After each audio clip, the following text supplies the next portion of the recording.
Посланник Аллаха, да благословит его Аллах и приветствует, сказал: «Не завидуйте друг другу, не взвинчивайте цену, откажитесь от взаимной ненависти, не поворачивайтесь спиной друг к другу, не перебивайте торговли друг другу и будьте братьями, о рабы Аллаха, ведь мусульманин мусульманину брат».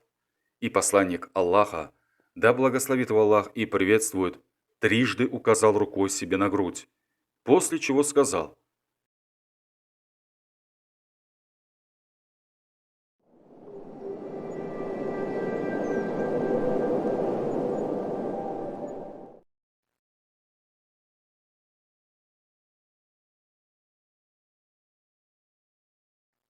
Хадис под номером 29. Поклоняйся Аллаху и никому боли наряду с Ним.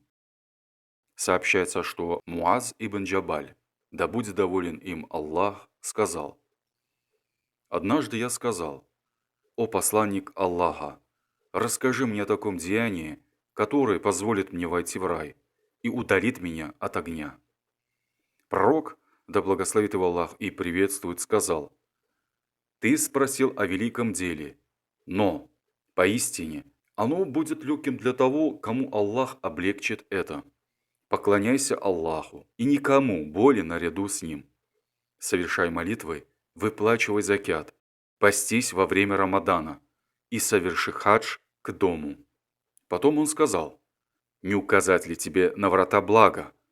Это пост, который является щитом, и сатака, которая тушит погрешение подобно тому, как вода тушит огонь, и молитва человека глубокой ночью», после чего он прочитал аят. «Те, которые отстраняются боками своими от ложь, взывая к Господу своему со страхом и надеждой, и расходуют из того, чем мы их наделили. И не знает ни один человек, какая радость скрыта для них в воздаянии за то, что они делали». Коран. Сура «Земной поклон». Аяты 16 и 17. Потом он сказал: «Не поведать ли тебе о главе этого дела, его столпе и его вершине?» И я сказал: «Да, о посланник Аллаха». Он сказал: «Глава этого дела – ислам, столб его – молитва, а вершина его – джихад». Потом он сказал: «Не поведать ли тебе о главной части всего этого?» Я сказал: «Да, о посланник Аллаха». Тогда он взялся за свой язык и сказал: «Придерживай у себя это». Я сказал: «О пророк Аллаха, так с нас и в самом деле спросится за то, что мы говорим?» Он сказал: «Да лишится тебя твоя мать. А разве будут ввергать людей лицами или носами в огонь за что-либо, кроме клеветнических речей?» Хадис под номером 30. Поистине, Аллах Всевышний возложил на людей исполнение религиозных обязанностей, так не пренебрегайте же ими. Передается слов Абу Салябы аль-Хушанни Джурсума ибн Нашиба, да будет доволен им Аллах, что посланник Аллаха, да благословит его Аллах и приветствует, сказал: «Поистине, Аллах Всевышний возложил на людей исполнение религиозных обязанностей, так не пренебрегайте же ими, и установил границы, так не приступайте же их, и запретил некоторые вещи, так не нарушайте же эти запреты, и умолчал о некоторых вещах по милости своей к вам, а не по забывчивости, так не доискивайтесь же их». Хадис под номером 31. «Отрекись от мира этого, и полюбит тебя Аллах». Сообщается, что Абуль-Аббас Сахаль ибн Саад эс-Саиди, да будет доволен им Аллах, сказал: «Однажды к пророку, да благословит его Аллах и приветствует, пришел какой-то человек и сказал: о посланник Аллаха, укажи мне на такое дело, за которое меня полюбит Аллах, и полюбят люди, если я совершу его». В ответ на это пророк, да благословит его Аллах и приветствует, сказал: «Отрекись от мира этого, и полюбит тебя Аллах. Отрекись от того, что есть у людей, и полюбят тебя люди». Хадис под номером 32. Недопустимо причинять вред ни без причины, ни причинять вред в ответ.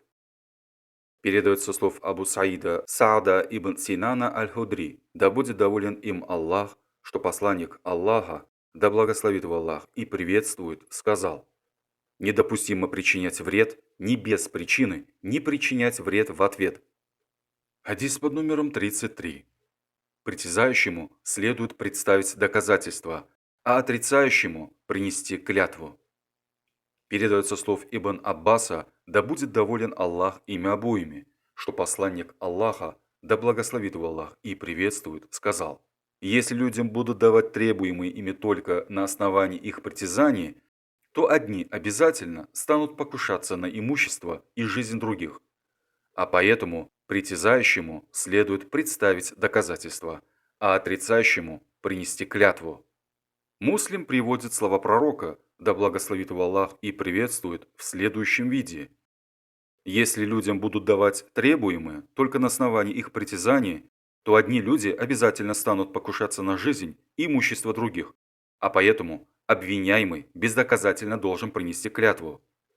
В другой версии этого хадиса, приводимой Аль-Бухари, сообщается, что пророк, да благословит его Аллах и приветствует, сказал: и тогда обязательно пропадут жизни и имущество людей.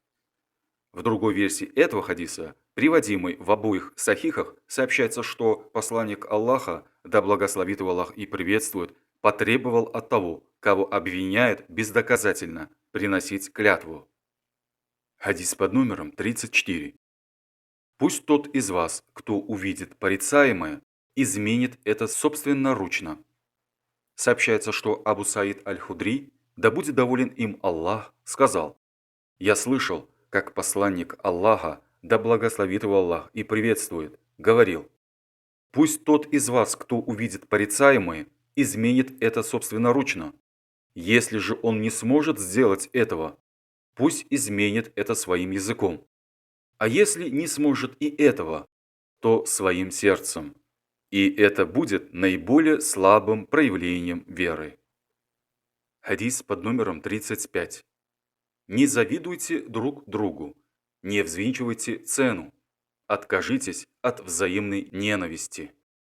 Сообщается, что Абу Хурайра, да будет доволен им Аллах, сказал: посланник Аллаха, да благословит его Аллах и приветствует, сказал: не завидуйте друг другу, не взвинчивайте цену, откажитесь от взаимной ненависти, не поворачивайтесь спиной друг к другу, не перебивайте торговли друг другу и будьте братьями, о рабы Аллаха, ведь мусульманин мусульманину брат, и поэтому не должен никто из мусульман ни притеснять другого, ни обманывать его, ни относиться к нему с презрением, не оставлять его без помощи, а богобоязненность скрыта здесь.